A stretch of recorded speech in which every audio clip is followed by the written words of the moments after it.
مرحبا بكم متتبعي صفحة نبض الصاورة ضمن الحلقة الثانية من برنامج ضيف وقضية.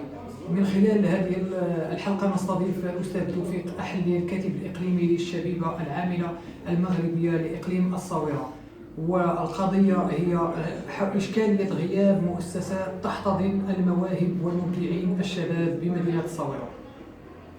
الأستاذ توفيق أحلي، الكاتب الإقليمي للشبيبة العاملة المغربية لإقليم الصاورة، يعني إشكالية غياب مؤسسات تحتضن المواهب والمبدعين الشباب بالصاورة بعيون الأستاذ توفيق أحلي، كيف ترى هذه الإشكالية؟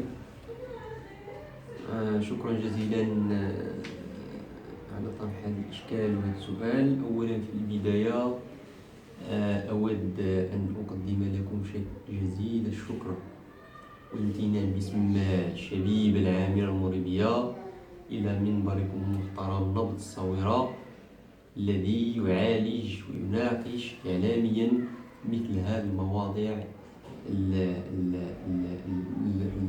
الحالية والمهمة جدا للشباب، باعتبارها طاقات مبدعة وباعتبارها طاقات تحمل المشعل في مختلف المجالات. صحيح أن إقليم الصاورة بشكل عام ومدينة الصاورة بشكل خاص تعاني خصاصا مهولا في مثل الفضاءات والمؤسسات التي تحتضن هؤلاء الشباب من ذوي الطاقات ومن ذوي الكفاءات ومن ذوي الخبرات في مختلف المجالات. أقول فلابد أن أذكر كشبيبة عاملة مغربية في إقليم الصاورة أننا منذ ما يزيد عن سنة ونصف، منذ أن أسسنا لجنة تحضيرية لإعادة هيكلة منظمتنا الشبيبية، إلا واستحضرنا في المحور الأساسي والأول هذا المعطى الذي هو غياب مؤسسات وازنة قارة عمومية أو كانت أو خاصة تحتضن هؤلاء الشباب من أجل دعمهم في مسارهم الإبداعي والإشعاعي.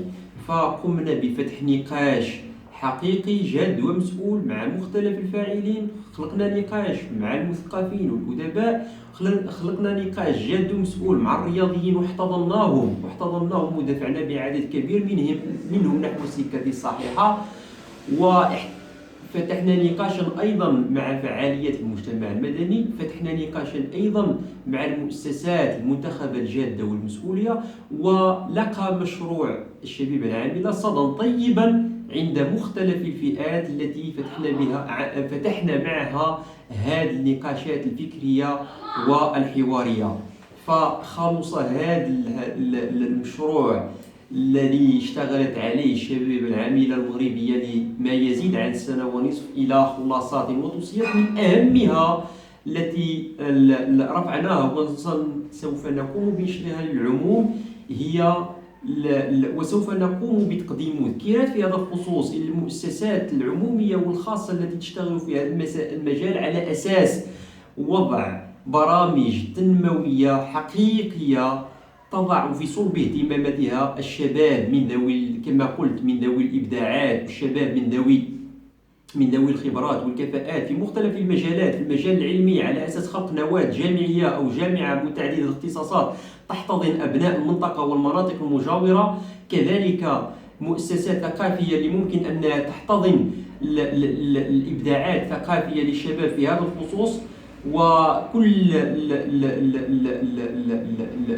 المواطنين والمواطنات في إقليم الصاورة ولا غير إقليم الصاورة تابعوا مؤخرا الإنجاز الذي حققه أحد خيرة أبناء هذه المدينة في هذا المجال. كذلك في المجال الرياضي، وحنا كنا السباقين في الشبيبة العاملة المغربية إلى التعريف بالمواهب وبالطاقات الرياضية التي تزخر بها هذه المنطقة في مختلف الأصناف الرياضية في الملاكمة، في الجيدو، في التايكواندو، في كرة السلة إلى غير ذلك من الأصناف. فبالتالي وجهنا نداء إلى المؤسسات الرياضية على أساس خلق فضاءات للتكوين والتكوين المستمر والمتابعة، وخلق أيضا آلية الدعم المستمر لإدماج هؤلاء الشباب الرياضيين من أجل دعمهم في مسارهم الرياضي.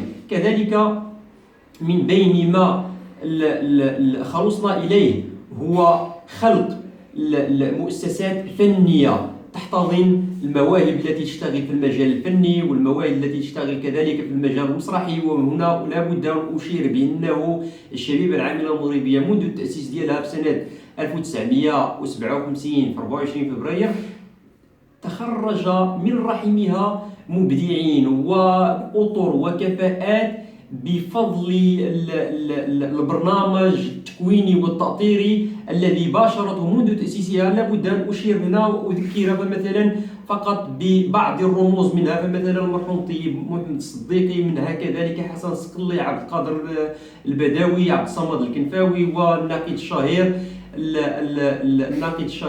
سي نور الدين الصيل. هذه كلها أطر وازنة بالإضافة إلى أطر أخرى تقلدت مسؤوليات كبيرة في الدولة. فبالتالي كمسؤولين شباب كشبيبة عاملة مغربية في إقليم الصويرة نطمح بطبيعة الحال بعين الرضا وبعين الأمل وبنظرة تفاؤلية إلى المستقبل، على أساس أن تتفاعل المؤسسات العمومية والمؤسسات الخصوصية والمستثمرين والخواص مع هذا النداء وعلى المذكرة المطلبية التي سوف نقوم بتقديمها إليهم، على أساس خلق فضاءات التي تستوعب الإبداعات والتي تستوعب كذلك